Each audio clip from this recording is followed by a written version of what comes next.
Om Swastiastu. Selamat datang dan terima kasih saya ucapkan kepada Bapak Ibu dosen yang sudah berkenan hadir dalam ujian proposal pada hari ini.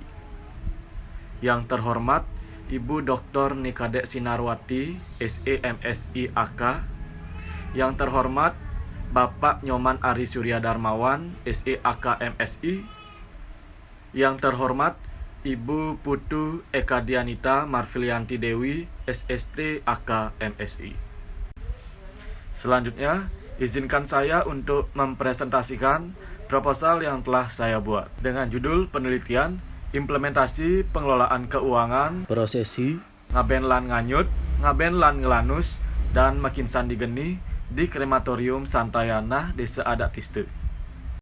Adapun latar belakang masalah dari penelitian ini diawali dengan adanya budaya, di mana budaya merupakan sebuah kebiasaan dari masyarakat yang diwariskan dari generasi ke generasi. Sudah kita ketahui bahwasanya Indonesia memiliki banyak sekali budaya yang tersebar dari Sabang hingga Merauke. Salah satu wilayah yang terkenal akan keberagaman budaya dengan budaya yang unik dan indah adalah Bali. Bali merupakan sebuah pulau kecil yang berada di bagian tengah Nusantara yang berhadapan langsung dengan Samudra Hindia. Wilayah yang dijuluki sebagai Pulau Seribu Pura ini memiliki berbagai budaya dengan keunikan dan keindahannya yang sudah terkenal di seluruh mancanegara. Penduduk Bali mayoritas beragama Hindu, di mana agama Hindu identik dengan pelaksanaan adatnya, di mana proses pelaksanaan adatnya ini menjadi budaya yang sudah melekat di masyarakat Hindu Bali.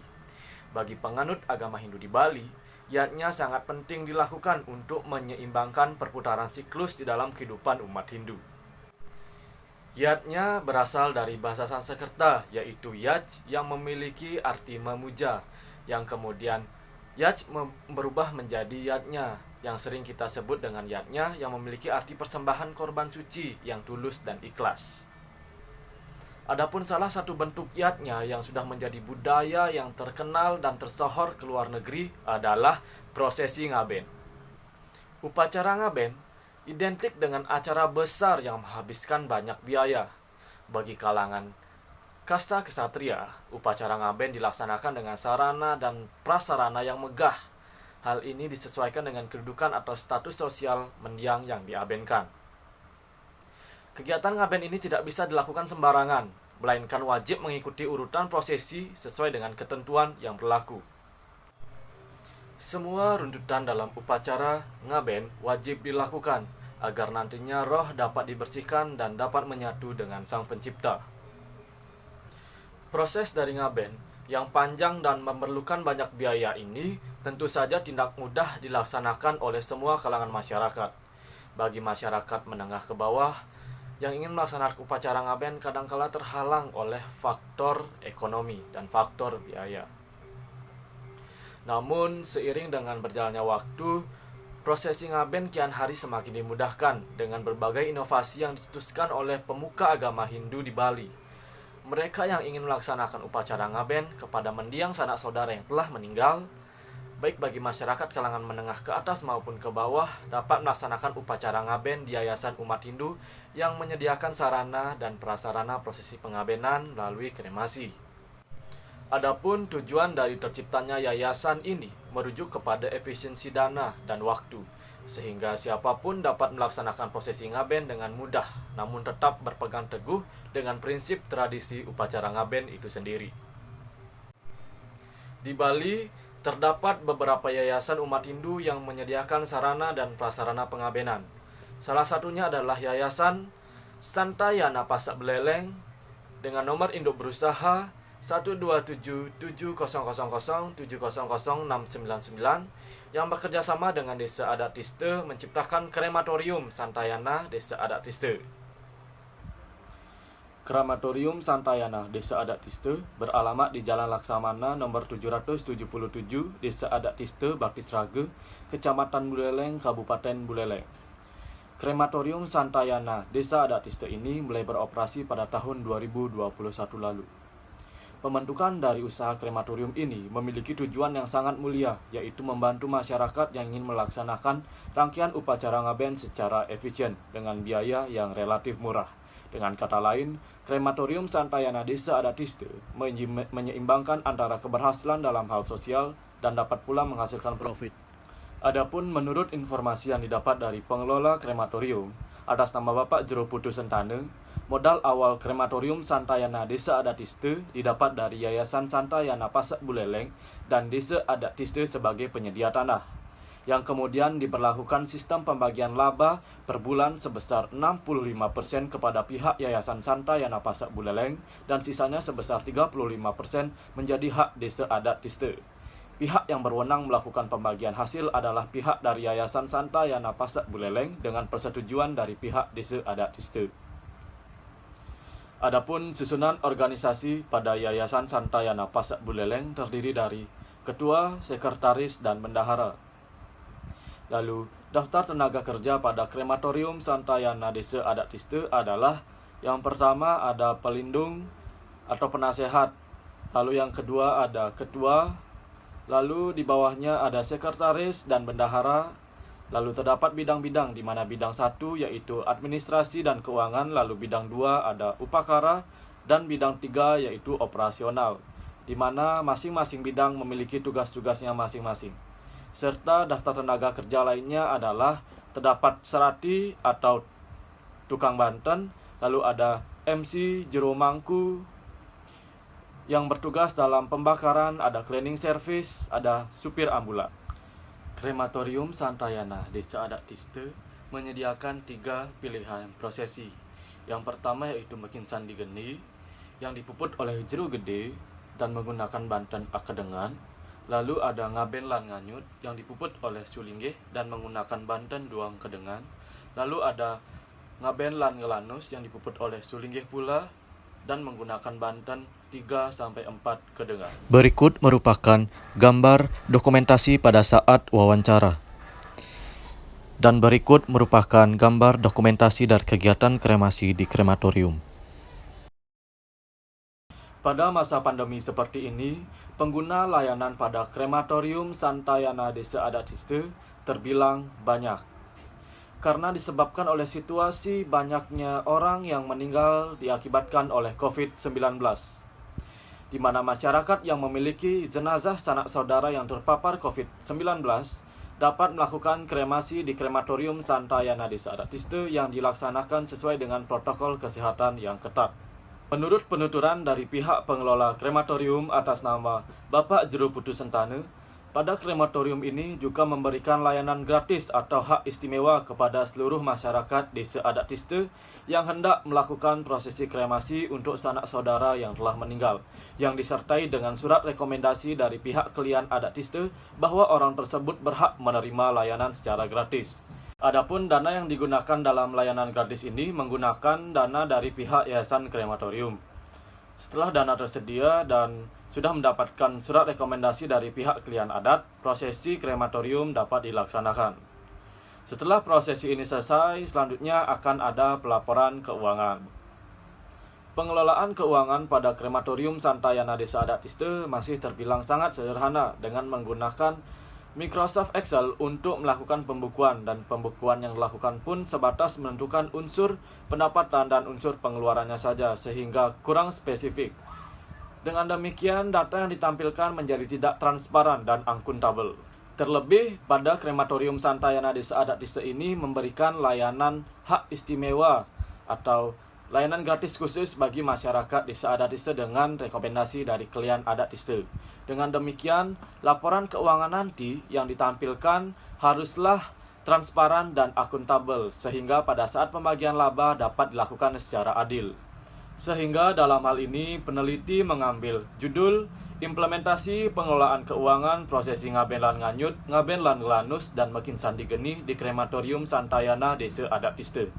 Identifikasi masalah dalam penelitian ini yang pertama yaitu terdapat kearifan lokal mengenai pelaksanaan upakara ngaben bagi orang yang sudah meninggal.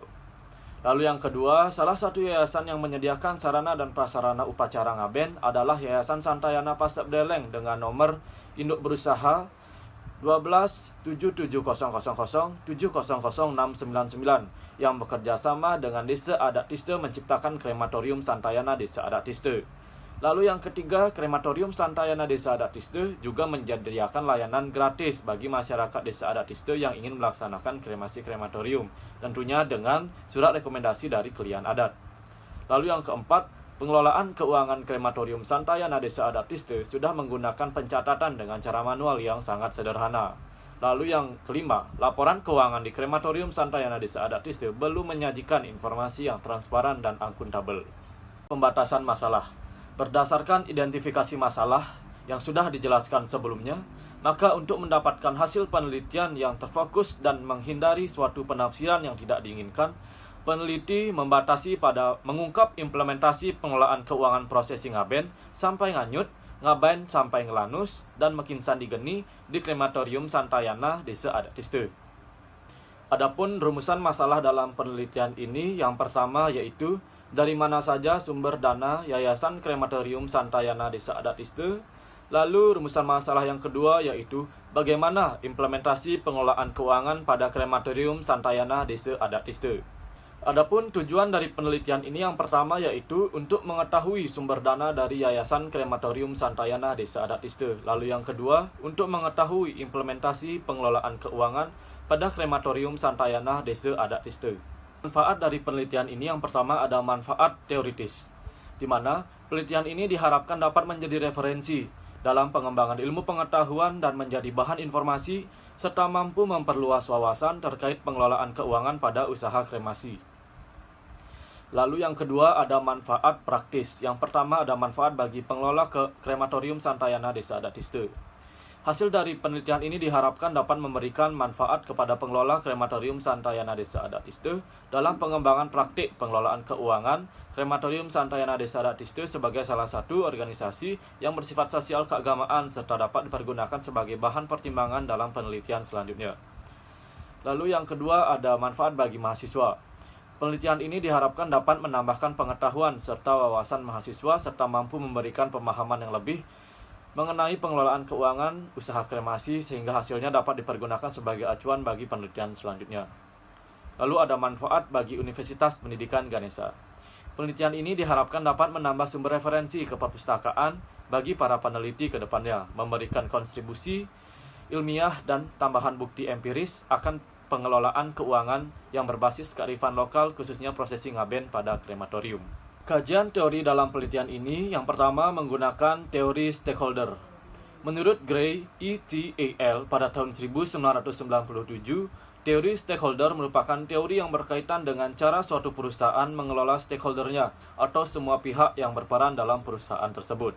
Dan menurut Ghazali dan Cariri pada tahun 2007, stakeholder dikelompokkan menjadi dua bagian, yaitu stakeholder primer dan stakeholder sekunder. Untuk stakeholder primer merupakan stakeholder yang langsung berperan dalam perusahaan tersebut. Dalam hal ini seperti karyawan, manajer, bendahara, sekretaris, dan lain sebagainya seperti divisi-divisi dalam perusahaan tersebut. Lalu untuk stakeholder sekunder yaitu stakeholder yang tidak langsung dapat mempengaruhi kinerja atau strategi dari perusahaan tersebut. Dalam hal ini seperti pemerintah, seperti masyarakat, dan lain sebagainya. Teori yang kedua yaitu menggunakan teori pengelolaan keuangan. Menurut Devas dalam bukunya yang berjudul Keuangan Pemerintah Daerah di Indonesia 2007, pengelolaan keuangan berarti mengurus dan mengatur keuangan dengan prinsip-prinsip pengelolaan keuangan sebagai berikut. Yang pertama yaitu tanggung jawab atau accountability, lalu yang kedua ada mampu memenuhi kewajiban keuangan, lalu yang ketiga ada kejujuran, lalu yang keempat ada hasil guna, effectiveness, dan daya guna, efisiensi, dan yang kelima ada pengendalian. Lalu untuk teori selanjutnya yaitu mengenai ngaben atau pelebonan. Ngaben merupakan suatu upacara pembakaran mayat yang dilakukan umat Hindu di Bali. Ini dilakukan untuk penyucian roh leluhur yang sudah wafat menuju ke tempat peristirahatan terakhir dengan cara melakukan pembakaran jenazah. Tujuan dari upacara ngaben adalah mempercepat raga sarira agar dapat kembali ke asalnya, yaitu Pancamahabhuta di alam ini, dan bagi atma dapat cepat menuju alam pitara. Adapun penelitian terdahulu yang relevan dengan penelitian ini, yang pertama ada penelitian dari Linda Yanti pada tahun 2020 dengan judul Analisis Sistem Pengelolaan Keuangan Upacara Ngaben Aluh dalam Melestarikan Kearifan Lokal Budaya Bali.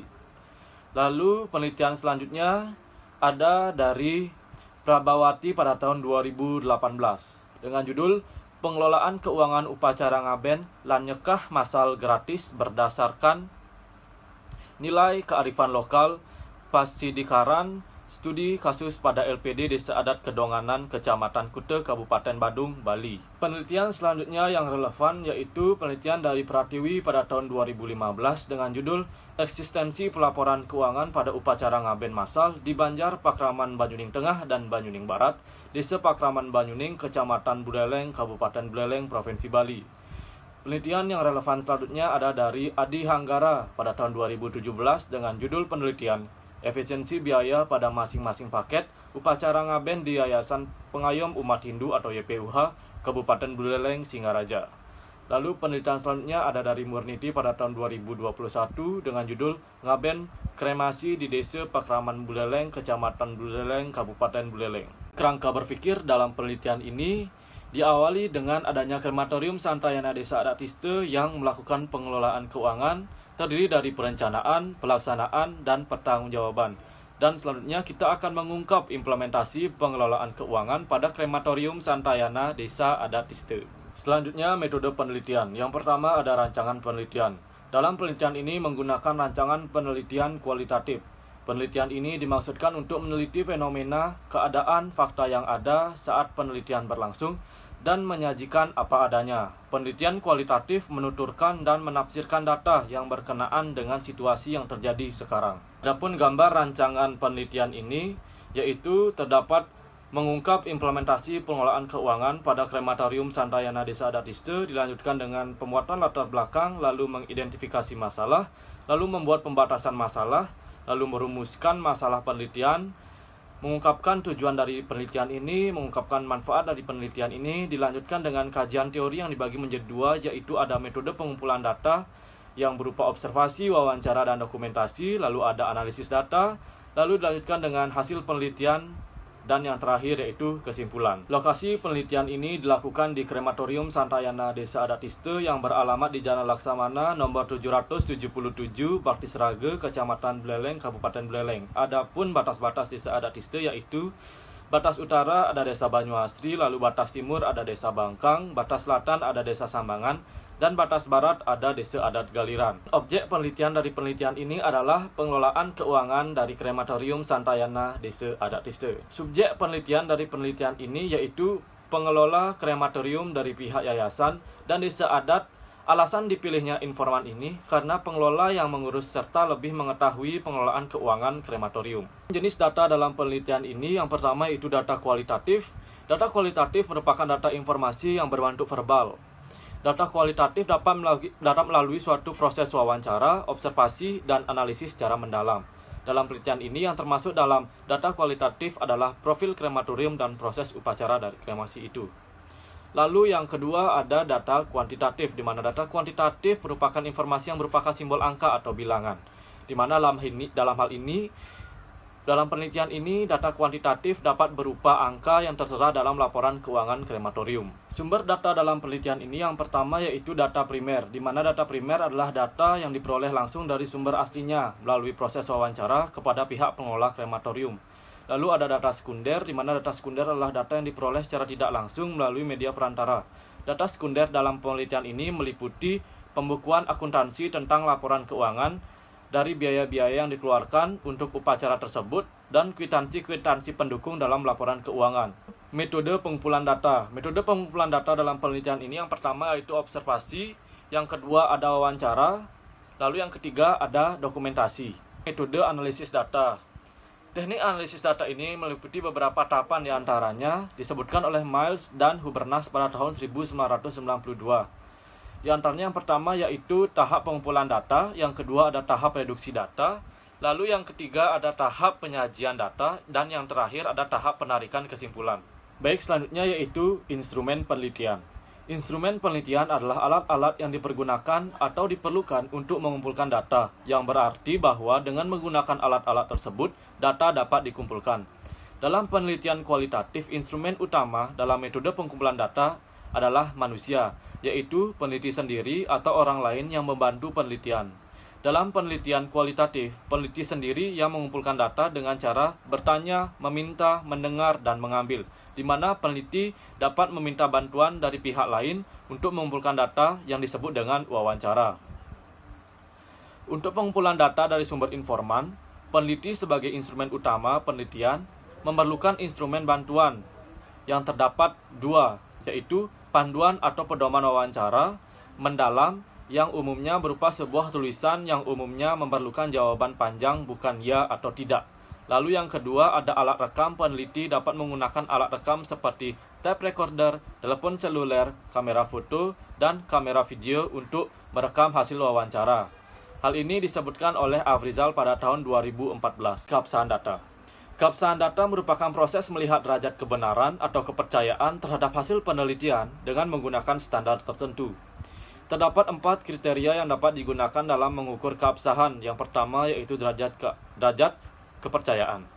Menurut Moeloeng pada tahun 2006, kriteria derajat kepercayaan menggunakan beberapa teknik. Yang pertama yaitu perpanjangan keikutsertaan, lalu yang kedua ada ketekunan, yang ketiga ada triangulasi, lalu yang terakhir ada pengecekan sejawat. Yang kedua menurut Moeloeng ada keteralihan, lalu yang ketiga terdapat kebergantungan, dan yang terakhir yaitu yang keempat terdapat kepastian. Baik, sekian yang dapat saya sampaikan pada kesempatan kali ini. Sekali lagi saya ucapkan terima kasih kepada Bapak Ibu dosen yang sudah berkenan hadir dalam ujian proposal pada hari ini. Akhir kata saya ucapkan Paramasanti, Om Santi Santi Santi Om.